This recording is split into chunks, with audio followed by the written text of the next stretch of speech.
shadow of war loomed over the country. Britain began pouring money into manufacturing arms. To make them, she needed steel. And to help produce it efficiently, the country built one of its greatest and most iconic machines.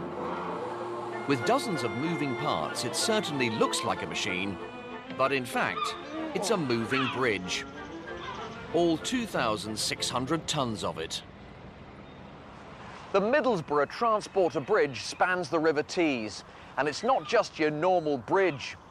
It's far more radical than that. It's a cross between a bridge and a ferry, and it's the longest operating transporter bridge in the world. In the 19th century, Middlesbrough had grown from a small hamlet to one of the largest manufacturers of iron and steel in the world.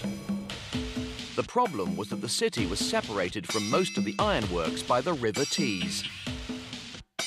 They depended on a ferry to get the workers to work on time. But in bad weather, the ferry was often late or didn't run at all. Losing serious amounts of productivity, the factory owners demanded a bridge. But to build a conventional bridge tall enough for the sailing ships that had to pass underneath would have been prohibitively expensive. A Hartlepool engineer by the name of Charles Smith came up with a solution. He called it a ferry bridge. Smith's quirky idea was to carry people and vehicles on a gondola slung below a tall steel bridge at ground level. In 1910, construction began.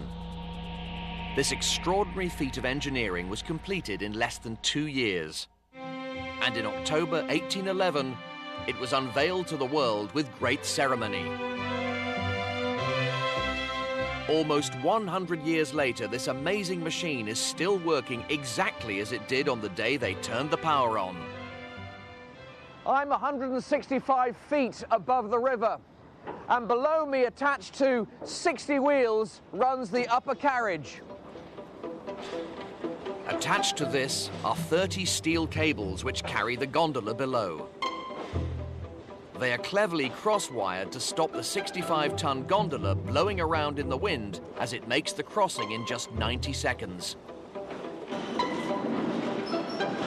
It's a bit like an upside-down railway, with the railway bit up here and the transport bit underneath.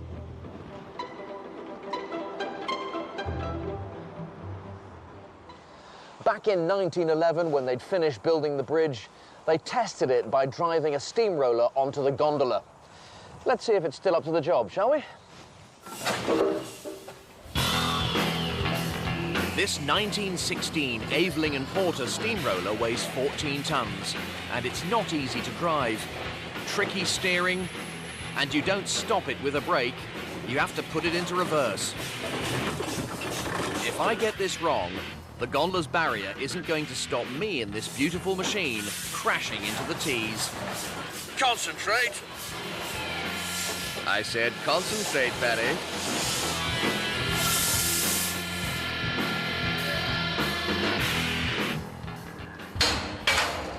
Yes, the gondola can still take it. And look at this, 2 masterpieces of 1910's British technology reunited. Now, to get it across the river. The gondola is operated from a control room up on its roof. Alan Murray, the bridge master, is going to show me how to drive it. Right, Alan, nice to meet you. The transporter bridge is powered by electricity. Now, back in 1911, electricity was a relatively new technology, but it had one big advantage. It meant the driver could control the gondola in the same way he would a tram. So we're going to go to there to drive and there to brake. So that's our first notch. But before you do that, yep, you have to stand on our dead man panel. That will give you the power. So foot in there? Yes. And we need to go to that notch to make it go. Okay, up we go.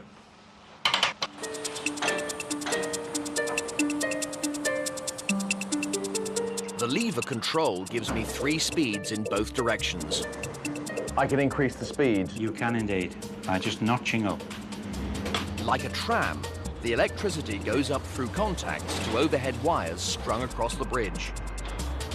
The wires run to the engine house on the south side of the river. So I'm directly controlling two 500-volt DC Westinghouse electric motors. Together, they produce up to 60 horsepower to precisely control the cable winch, which in turn pulls the gondola backwards and forwards across the bridge.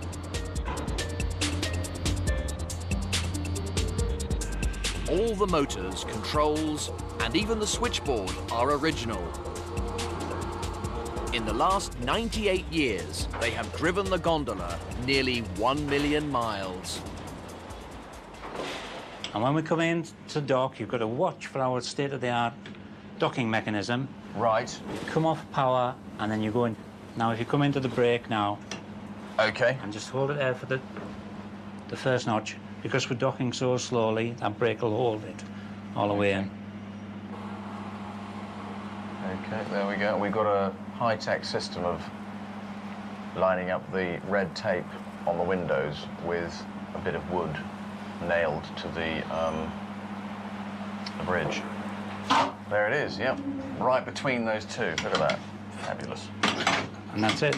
Foot off the pedal now. There we go. There we go. I've driven the Middlesbrough Transporter Bridge gondola.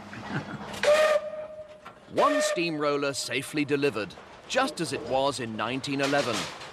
This wonderful, quirky machine played its part in the growth of British industry, and the steelworkers never had an excuse to be late for work again.